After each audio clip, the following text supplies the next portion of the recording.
Shalom saudara-saudara yang dikasihi Tuhan Yesus Kristus. Selamat pagi. Selamat berjumpa kembali dalam saat teduh pagi edisi Kamis 14 Juli 2022. Mari kita berdoa. Bapa kami yang di surga, Bapa dalam nama Tuhan Yesus Kristus, terima kasih atas kekuatan dan sukacita yang Tuhan berikan bagi kami. Ya Tuhan, pada kesempatan ini kami rindu mendengarkan firman-Mu. Kami mohon Roh-Mu yang kudus menerangi hati dan pikiran kami untuk dapat mengerti akan firman-Mu yang akan kami baca bersama. Berfirmanlah ya Bapa di surga, kami anak-anak-Mu siap mendengarkan firman-Mu. Ampuni salah dan dosa kami ya Tuhan. Dalam nama Tuhan Yesus kami berdoa. Amin. Bacaan kita pagi ini diambil dari Kejadian 12 ayat 10 hingga 20. Lembaga Alkitab Indonesia memberi judul Abram di Mesir. Ketika kelaparan timbul di negeri itu, pergilah Abram ke Mesir untuk tinggal di situ sebagai orang asing. Sebab hebat kelaparan di negeri itu.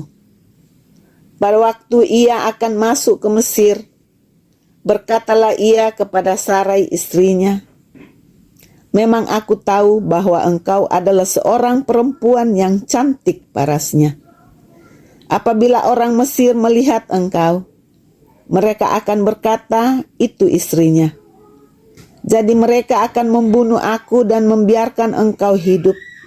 Katakanlah bahwa engkau adikku, supaya aku diperlakukan mereka dengan baik karena engkau, dan aku dibiarkan hidup oleh sebab engkau." Sesudah Abram masuk ke Mesir, orang Mesir itu melihat bahwa perempuan itu sangat cantik, dan ketika punggawa-punggawa Firaun melihat Sarai, mereka memuji-mujinya di hadapan Firaun, sehingga perempuan itu dibawa ke istananya.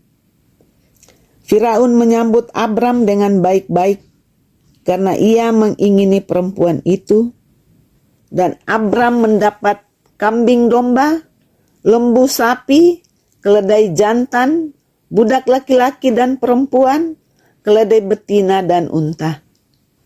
Tetapi Tuhan menimpakan tula yang hebat kepada Firaun, demikian juga kepada seisi istananya, karena Sarai, istri Abram itu. Lalu Firaun memanggil Abram serta berkata, "Apakah yang kau perbuat ini terhadap aku? Mengapa tidak kau beritahukan bahwa ia istrimu?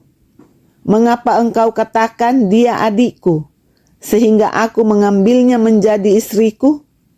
Sekarang inilah istrimu, ambillah dan pergilah." Lalu Firaun memerintahkan beberapa orang untuk mengantarkan Abram pergi bersama-sama dengan istrinya dan segala kepunyaannya. Amin. Tema bacaan kita hari ini, campur tangan Tuhan. Diona Paatunduanna Puang. Kekhawatiran dan kebingungan seringkali menggiring seseorang pada keputusan yang keliru. Abram mengalami hal ini ketika berhadapan dengan Firaun. Kekhawatiran Abram yang berlebihan membuat Tuhan marah kepada Firaun, bukan pada Abram.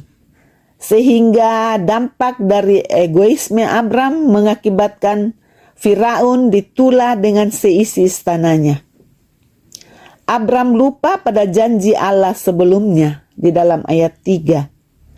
Bahwa aku akan memberkati orang-orang yang memberkati engkau, dan mengutuk orang-orang yang mengutuk engkau, dan olehmu semua kaum di muka bumi akan mendapat berkat.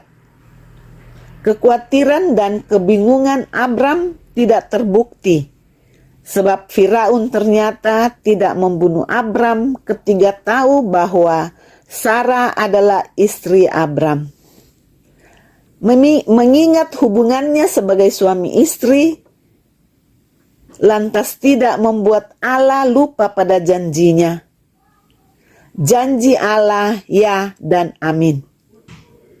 Kendati manusia sering lalai. Kita terbiasa dihinggapi kekhawatiran berlebihan, kebingungan ataupun berpikir buruk atas pergumulan dan masa depan kita. Yakinlah, kekhawatiran kita pun tidak meniadakan janji Tuhan atas orang yang dipilihnya.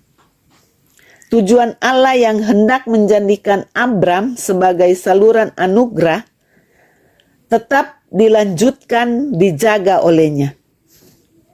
Allah menghukum Firaun karena sewenang-wenang menyerobot hak orang, pendatang atau asing, mengambil istri dan atau saudara perempuan Abram.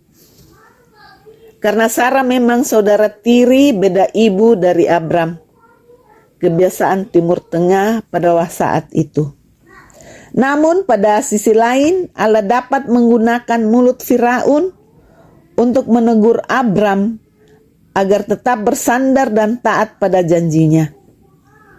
Kiranya Roh Kudus menuntun kita mengambil langkah, tindakan dan keputusan hanya menurut kehendak hati Tuhan. Amin. Mari kita berdoa.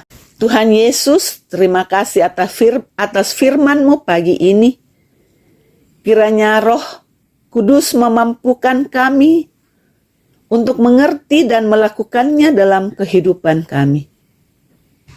Kami berdoa untuk pesiarahan kami hari ini. Sertai kami Tuhan, agar kami tetap berjalan bersama Engkau dalam setiap langkah kehidupan kami. Berkati umat Tuhan dimanapun berada, dalam keadaan mereka, dalam kondisi sehat, yang sakit sembuhkan, yang berduka hiburkan, yang bergumul teguhkan, dan yang lalai sadarkan. Saudara-saudara kami yang berulang tahun, sempurnakan syukur mereka. Kami berdoa untuk bangsa ini. Berkati pemimpin-pemimpin kami dari pusat hingga ke daerah-daerah terpencil. Anugerahi hikmat kepada mereka untuk menegakkan kebenaran dan keadilan. Kami berdoa untuk saudara-saudara kami yang sudah lansia. Beri kesehatan yang cukup dalam menjalani masa tua mereka. Kami berdoa untuk anak-anak yang menuntut ilmu, berkati dan berikan hikmat-Mu. Inilah doa permohonan kami ya Tuhan. Ampuni salah dan dosa kami, sempurnakan doa kami yang kami bawa, hanya di dalam nama Yesus.